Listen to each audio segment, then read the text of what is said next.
Hello everybody, this is Del K. Brereton. This is the Shiloh Institute and the Real Spiel.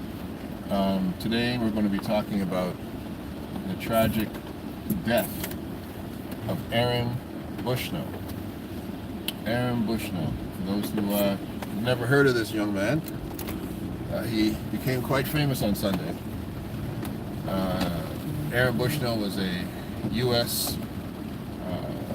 Air Force member, soldier in the Air Force, and he went in front of the Israeli embassy in Washington, D.C. He said he will no longer participate in genocide, filming himself. Got in front of the embassy, doused himself in gasoline, and after a couple of flicks of his very faulty lighter, lit himself on fire. And his last words were, "Free Palestine." Police attended, and this is on YouTube, you can see it for yourself. Police attended. One brave officer thought it was appropriate to pull his gun because a man burning to death is something that terrifies most of us.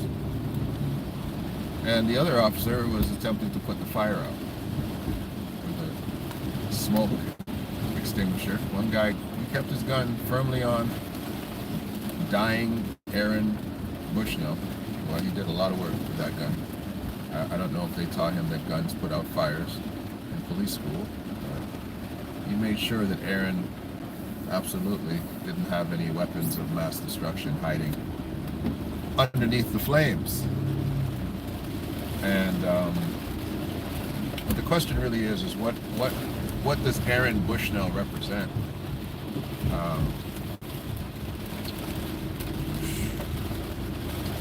It's a big discussion. Not everybody wants to have this conversation. It's a very deep conversation, and I don't want to disrespect Aaron, his family, his memory. I don't want to disrespect his martyrdom for this particular cause. I don't know if Aaron was a Christian, a Jew. I don't know what his perspective was, or a Muslim. I don't know where he stood. He presented like a white American. Apparently he was a software engineer, and that's what he did for a living prior to I guess being called up into the Air Force. But he clearly did not appreciate what was taking place. His viewpoint of Israel and its colonization, as he termed it, those are his words. Grace and peace to you, Miss Ann. It's good to see you. He could take no more of it. And he felt that was necessary, that he needed to burn himself alive and to be a living torch to the freedom of Palestine.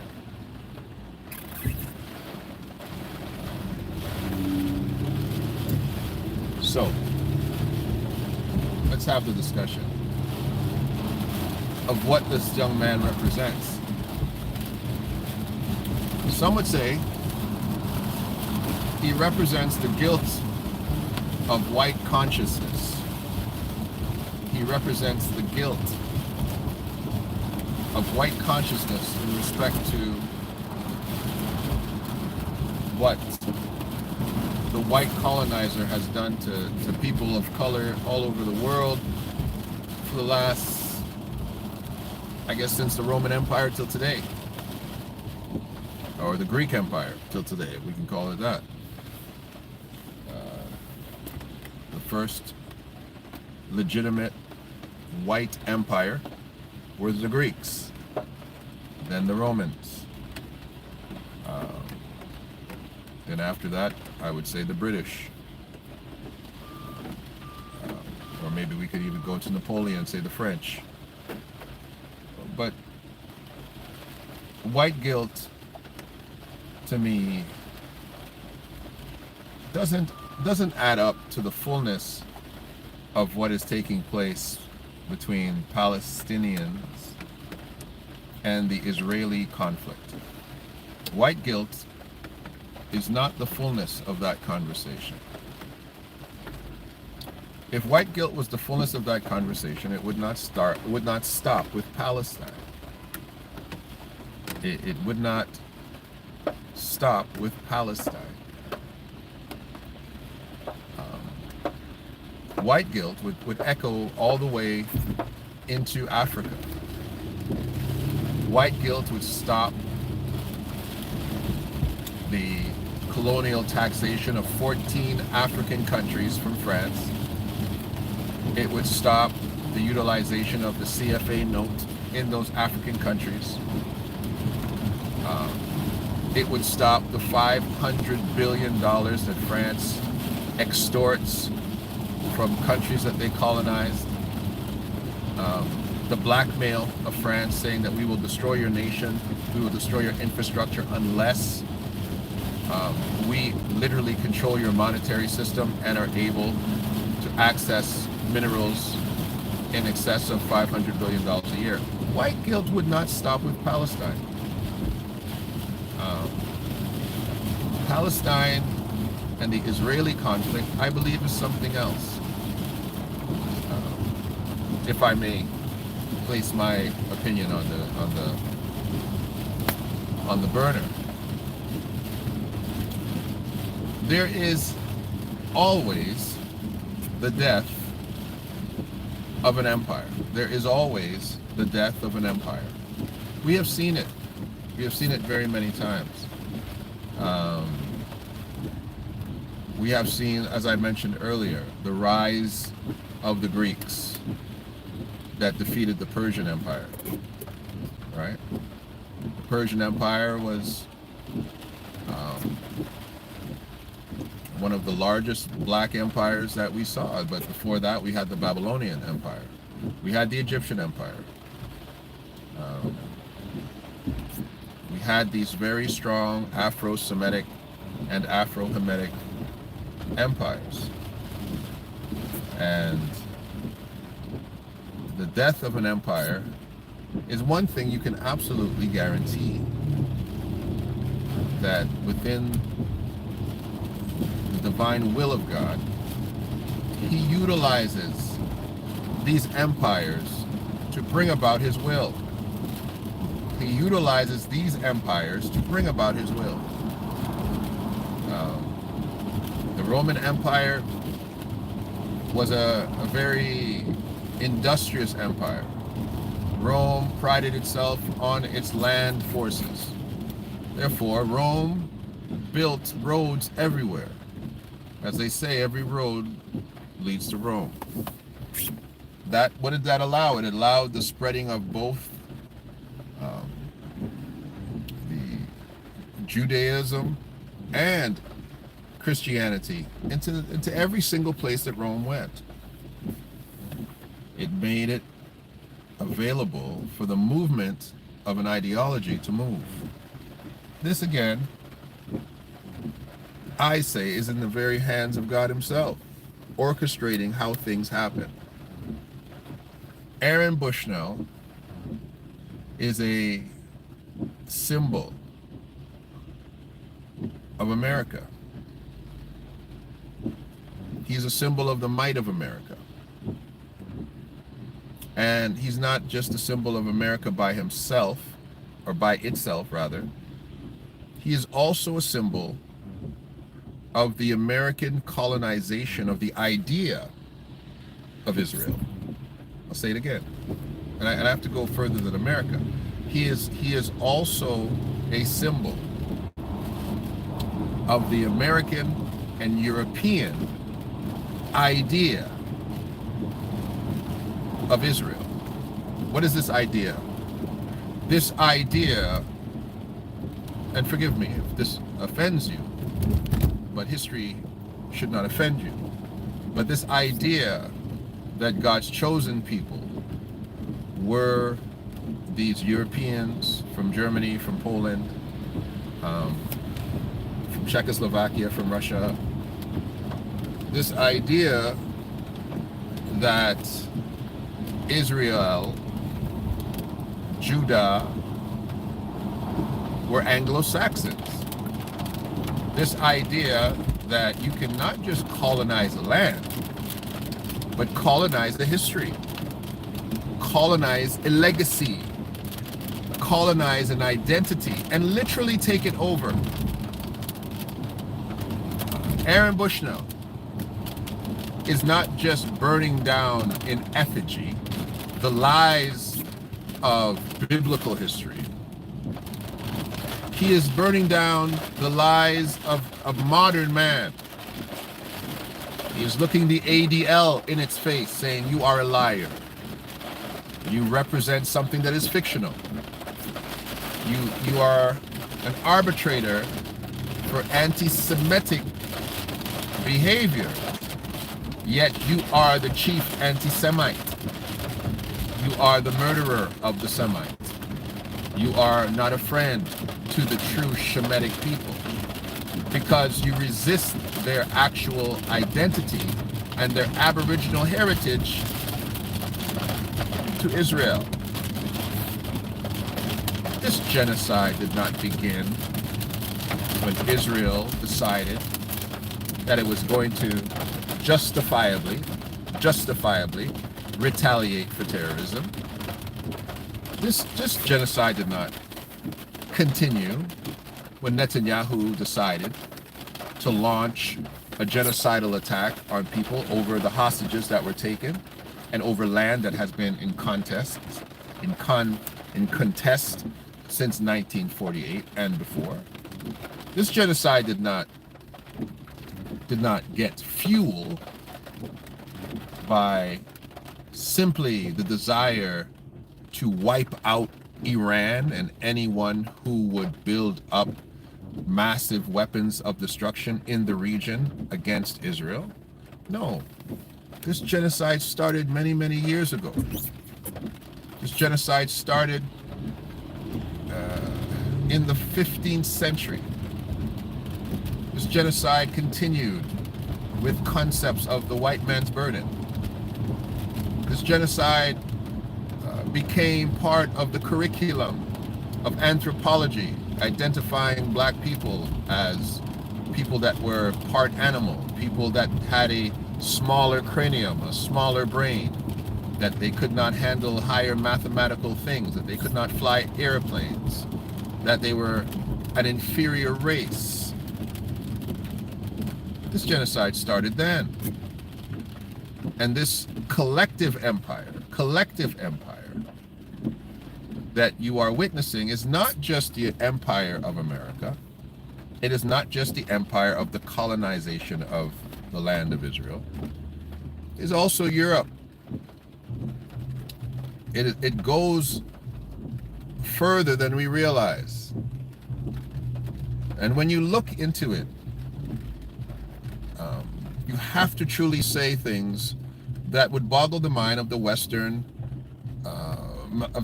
person who is safe and happy in his havens of Canada and America. You would have to say things like, the enemy of my enemy is my friend.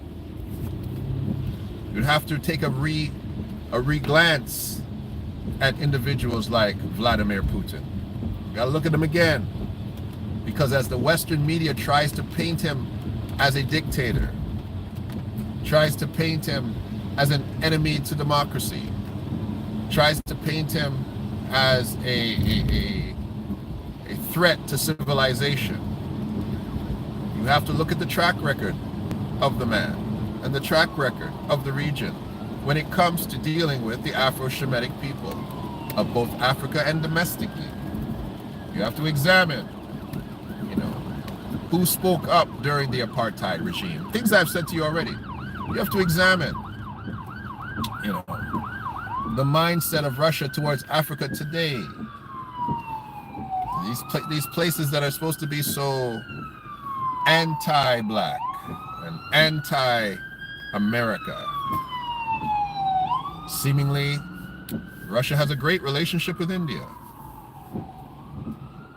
And China has a great relationship with Africa. And Russia has a great relationship with China. And Russia has a great relationship with Africa. And you have to say to yourself, wait a minute now. I'm sitting in this Western colonized scenario where I am your pet Negro. And I am told to do and to say and to think and to behave and to espouse what you've told me to. But I keep seeing that the people that you call your enemy don't act like my enemy. And so Aaron Bushnell, a hero. Don't get it twisted, ladies and gentlemen. He's a hero. And let me tell you why he's a hero. He's a hero on two fronts, because before he burned himself alive for a cause, the American military machine would have dubbed him a hero and said that he served his country. But now that he says that he is a conscientious objector to his observation of genocide, he's now a hero not just to America. He's a hero to humanity. Because he's paid the ultimate price, his life. He has said that let my evidence be my sacrifice. Now, of course, they're going to say that the boy had mental illness, right? They're going to say he was disturbed. They're going to say that he was radicalized. They're going to say that he's been reading the wrong books. They're going to say a lot of things about Aaron Bushnell. But Aaron Bushnell, the fire is burning, brother. And it was burning before you lit yourself on fire.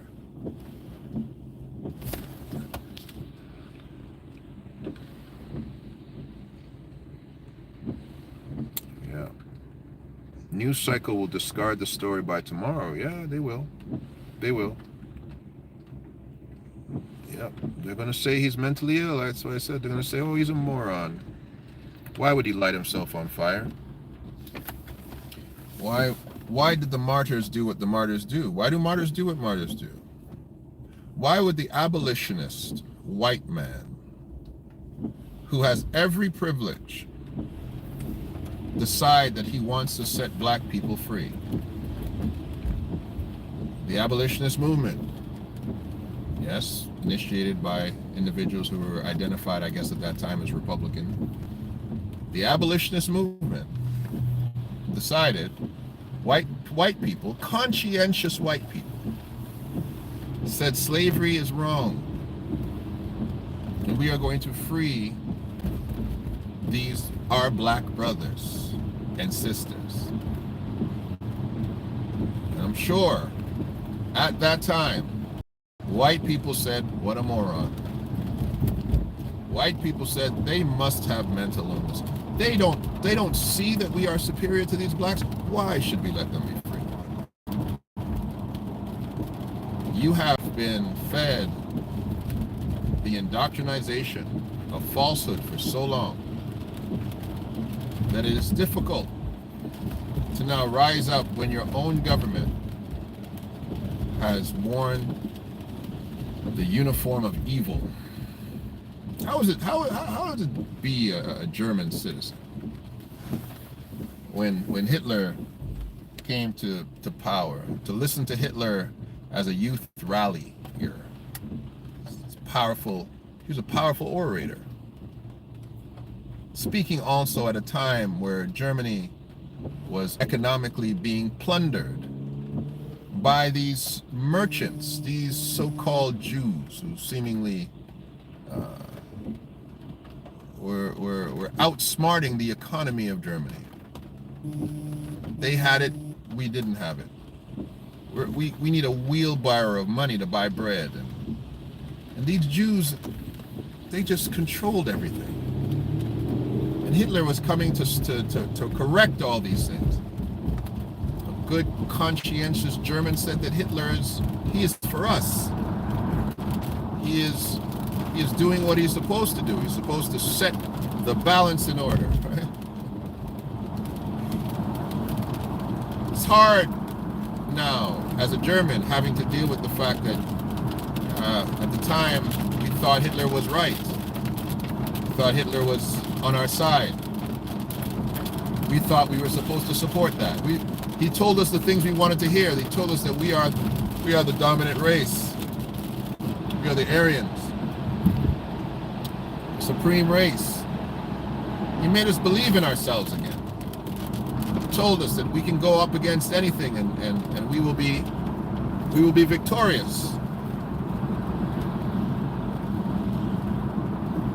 What does it feel like when you realize that the government and the country you sit under and within and you defend, but when their foreign policy is simply wrong? What will you do then? Israel had a great conflict prior to October. They were trying to figure out, are we going to be a nation of laws or are we going to be a religious nation? And there was a great tug of war amongst the young people and amongst others that would move Israel towards being more of a nation of religious zealots. And they had a conscientious issue going on, an idealistic issue going on in that country. But after that strike in Hamas, those conscientious individuals start to get a little quieter. And they said, hey, you know what? Maybe this is a time that we've got to actually exercise our capacity to murder and to kill and to do harm. And maybe we need to teach people not to mess with us anymore. So why don't we give this same man that we were fighting, the same man that we were accusing of criminality, why don't we give him the capacity to go out there and kick some good old Hamas behind? And they did. And some people would say justifiably so. But does that same voice have the capacity to lift up their hand and say, okay, that's enough. Slow this down again. Let's turn this back. Or is it not the time to do that because they have opened up the proverbial Pandora's box and more enemies have made themselves more visible now, and now they've got to continue? These are bigger questions than I have the capacity to answer. But I do know this. Aaron Bushnell had his mind made up. Aaron Bushnell saw things very clearly.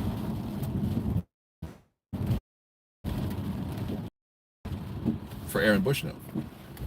And he decided that his young life, a lot of life left in him, he wasn't unintelligent. Like I said, he was a software engineer. His young life needed to be sacrificed to show the world that what his government was doing was wrong. There is no better representation of a government than a soldier and a member of their armed forces. He's in the Air Force, as I said. Doesn't get any plainer than that. He's wearing the patch of his nation on his shoulder, and his job is to defend his nation. And he said, I'm not going to murder anyone in my own platoon. I'm not going to give up foreign secrets and domestic secrets and become a spy. I'm going to commit the ultimate sacrifice. I've come here to commit the ultimate sacrifice anyway for my nation. Haven't I come here to die in the event that I am defending my country from threats, domestic and abroad? I've come here to die. So I've chosen to die for a cause that I choose to be the right cause. That's what Aaron felt. And he killed himself for that. And he set everybody else on notice. Aaron Bushnell.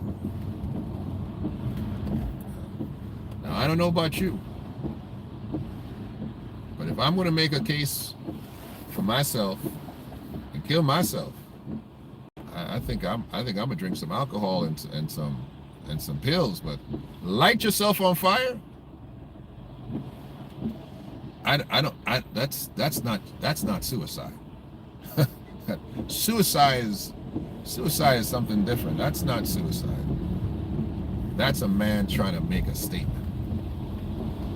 That's a man trying to say, I want you to hear me. And Aaron Bushnell, we hear you loud and clear. We hear you loud and clear. But will the conscience of America and Israel hear you? Will the world hear you? And will we have the information to know that your viewpoint was right or wrong? Will we have enough information to be able to look at it and say, well, this poor guy, he killed himself for nothing, or this guy absolutely saw what was happening and he was dead right? No pun intended. What do you got to say?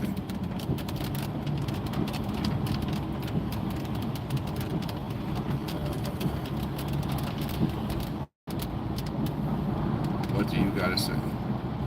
He acted on what he believed to be correct. That's more than most people do. It's true. Old men making these babies send messages. Yeah, I hear you.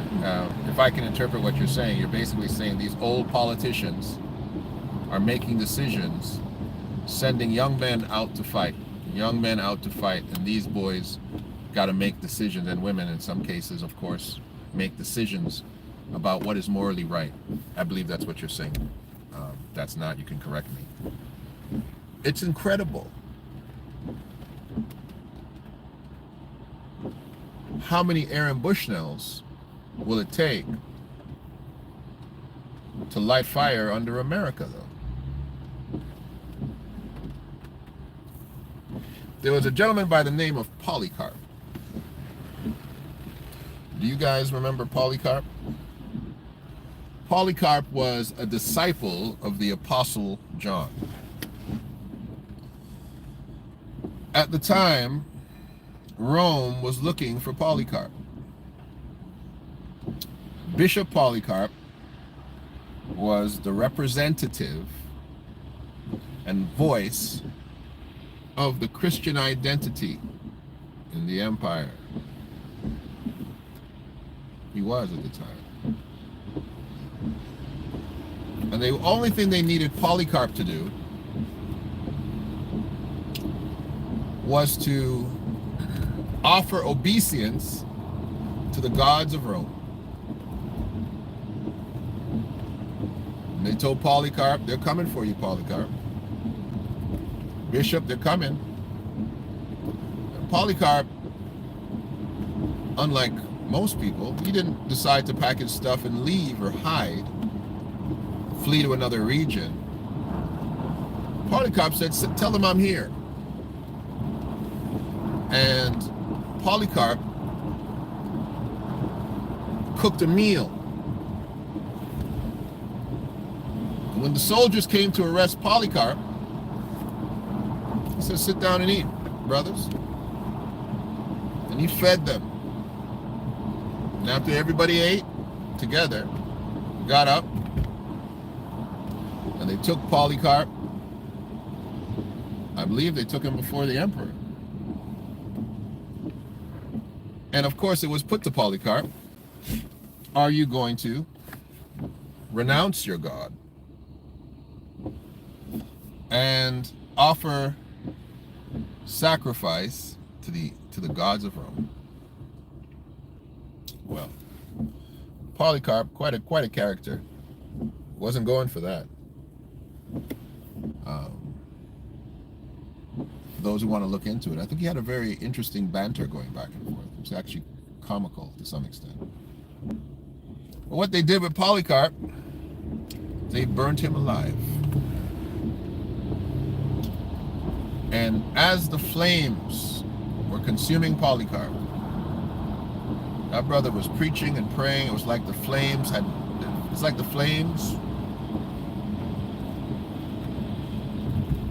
Didn't affect him at all. But they did consume him.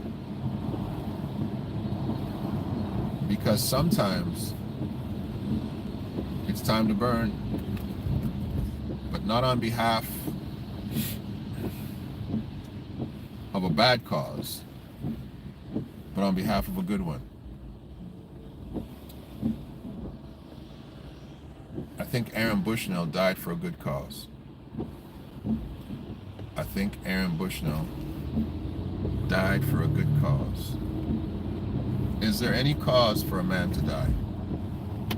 Some would say no. But I will say that any man that desires to die for conscience sake has died for a good cause. I'll say it again. Is there any cause that would require a man to die? I say any cause that a man dies for conscience sake is a good cause. So, what will America say now? Satcho, it's good to see you again. And Bernice, I'm glad I got it right. What will America say now? What is going to be the collective consciousness of America? And this I can't leave this part out. Because to leave this part out would be to erode the narrative on one side. The Islamic extremists, as they are so called. What is their voice now? As they see white American soldiers killing themselves for Palestine.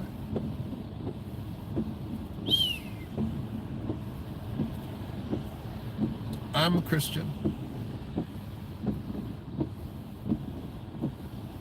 And I understand what inspires my Christianity. I understand when I see things that look, like God is doing this. It makes my Christianity, it bolsters it. When a white man sets himself on fire and says, "Free Palestine," I can only imagine what that does, not just for the Islamic extremist, but what that does for the simple Muslim. The simple Muslim who says to themselves, Allah Akbar, God is great. What does that say to them?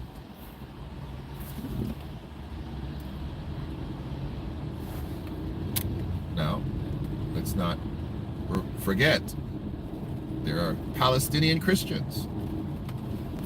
One of my teachers in Israel, when I went, was a Palestinian Christian fisherman. And had some very good insights into Scripture. Showed me some of the revelations of numerology, speaking of when Jesus said, "Throw your nets on the other side," and they came up, I believe it was 153 fishes, and talking about what that number actually means, what it represents. I believe the terminology, he said it means "I am God," which was a powerful revelation for me. He was a Palestinian and taught us Bible for 2 days on his boat on the Sea of Galilee. Taught us Scripture for 2 days. So the Palestinian Christian too. What is his response to Aaron Bushnell? Seeing Aaron Bushnell declare "Free Palestine." And last but not least, can't leave anybody out. The conscientious Jewish young man, Jewish young woman, older man, older woman.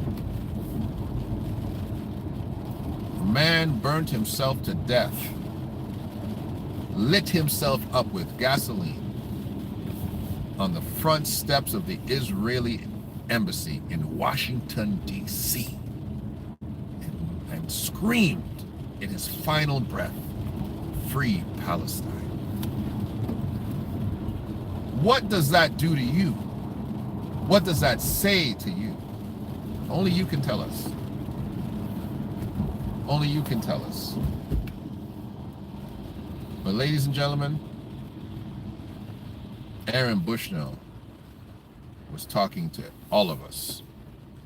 And he was talking to man in the ultimate language of man: sacrifice. Every language, every religion, every every ideal understands that language. Sacrifice. God bless you. This is Del K. Brereton. This is The Real Spiel. Aaron Bushnell, you have lit a fire that will never go out. God bless you.